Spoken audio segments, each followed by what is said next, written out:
Hi everyone, I am back this week. I took a little break last week because I was away, but this week I kind of got a little trending topic we're going to talk about. Um, this week we're going to talk about you've seen those trending prebiotic sodas, and my husband was just talking about these a couple of weeks ago. And today, we've seen the prebiotic sodas like Olipop and Poppi all over social media and grocery store shelves. And you may be wondering, are these actually good for you, or is this another marketing gimmick? So today I'm going to break it all down, what prebiotic sodas are, how they affect your gut, and whether they're actually worth the hype. And of course, I'm going to spill the tea on which ones I think that are worth trying and which ones you may want to skip. If you're new here, I am April Blackford. I am a functional diagnostic nutrition practitioner specializing in gut health and hormone balance for women. I help women ditch bloating, balance hormones, and finally feel like themselves again without extreme diets and quick fix gimmicks. So grab your favorite drink, maybe even a prebiotic soda if you have one, and let's dive in. Okay, so if you're watching this and you don't know what I'm talking about, what the heck is a prebiotic soda? Let's start with the basics. What even is a prebiotic soda? So you want to think of it as like a soda with benefits. They're carbonated drinks that contain prebiotic fiber, which is basically prebiotic. So prebiotics are basically food for your gut bacteria. The idea is that by feeding the good bacteria in your gut, you can improve digestion, boost immunity, and even support your metabolism. Now, some of the biggest brands you've probably seen are Olipop. That's a popular one. I see that one a lot. Poppi is very popular. And then you have Health Aid Prebiotic Soda and Rebel. Rebel has a few prebiotic drinks too, I think.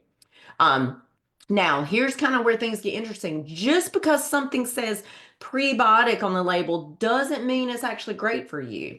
Now, do they actually help your gut? So the pros are obviously they contain prebiotic fiber, which can actually help support gut bacteria. Um, they are lower in sugar than traditional sodas. So most of them have 2 to 5 grams per can instead of 30 plus grams per can in, say, like a regular can of Coke. So if you are a regular soda drinker, so say if you've got, your vice is drinking a Mountain Dew or a Pepsi or a Coke, this could be a really, really good swap, to switch out. Um, some contain beneficial ingredients like apple cider vinegar, ginger, and botanicals that can support digestion. And now some of the cons of them are some contain chicory root fiber or inulin, which for some people can cause bloating, gas, or discomfort, especially for those who struggle with IBS or SIBO, which SIBO, for those of you that are not versed to that, abbreviation, SIBO is small intestinal bacteria overgrowth. Now, another con is not all are low in sugar. So some flavors sneak in fruit juice or other sweeteners that still can spike your blood sugar. So you want to kind of keep an eye on that on the sugar content, because they're making a health claim that it's a healthy drink or a health drink, but you want to kind of look closely at that.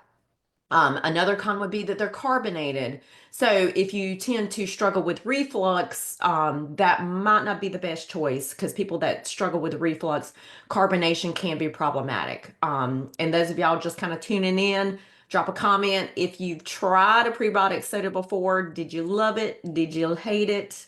Did you notice any positive changes? Yes or no? Just curious. Now, are they worth the hype? It just seems that they're just kind of popping up everywhere. Are they actually worth the hype? Here's my take is if you love fizzy drinks and again you want a healthier soda alternative, they can be a fun addition to your diet, but they're not a magic gut health solution in my opinion. If you're drinking these and still eating ultra processed foods, not getting enough fiber and dealing with bloating every day, A can of Olipop is certainly not going to fix it for you. Also, if you have a super sensitive gut, like if you bloat just looking at food, be careful. So the chicory root and inulin in these drinks can actually make bloating worse for some people. So kind of, pay attention and keep an eye on that. Now, going to list out some of the best and worst picks that you can go with if you want to test it out. Now, some of the best picks, Olipop. That's actually a good option with lower sugar and solid ingredients. So that's kind of I think that was one of the most popular ones that had first came out.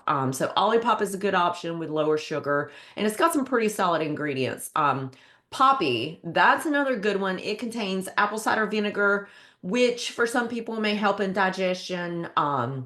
Those of y'all struggle, you may not be aware, but if you tend to have lower stomach acid, the apple cider vinegar can kind of help with that a little bit. And then Health Aid Prebiotic Soda. That one contains inulin and a probiotic strain, but you want to watch for bloating if you're sensitive. So for someone that may need a little bit of microbial balance, or they might be, say, lacking in um, bacteria in the gut, like commensal good bacteria in the gut, the Health Aid might be a good choice because it's got the prebiotic and the probiotics in it. Now, what do you want to watch out for? If it has more than 5 grams of sugar per can, it's creeping into the not so healthy territory. So I would probably skip it if it's got more than 5 grams per can. If you're sensitive to chicory root or inulin, it's probably going to cause bloating for you. So if you drink it and you're experiencing bloating, I would ditch it because you're probably sensitive to that. If you have acid reflux, carbonation plus apple cider vinegar might be irritating for you. So kind of keep an eye on that. And if you want a real gut health boost, I'd rather see you getting your prebiotics from whole foods like onions, garlic, bananas, and asparagus versus a soda. Now, how to incorporate prebiotics into your diet? So if you're thinking, okay, I don't love these drinks, but I still want prebiotics, here's some natural ways to get them in. So best sources of prebiotics, again, garlic, onions, leeks, asparagus, and bananas. Another option is ground flaxseed, oats, legumes. And then you have the fermented foods like sauerkraut and kimchi. Those actually pack a big punch because they contain both prebiotics and probiotics, um, and as well as a high quality prebiotic fiber supplement if needed. I'm gonna say if needed because I always recommend try to get things from whole food sources when you can before supplementation. So meaning don't start supplementing if your nutrition is lacking or needs a little bit of help. All right, so final verdict. Prebiotic sodas can be a fun, fizzy way to get in some gut-friendly ingredients, but they're not a replacement for a solid diet and lifestyle. If you tried them, let me know in the comments what's your favorite flavor or if you had a bad experience with them. Um, if you're struggling with bloating, hormone imbalances, or weight loss resistance, and you've tried everything and you're tired of guessing what's wrong, let's chat.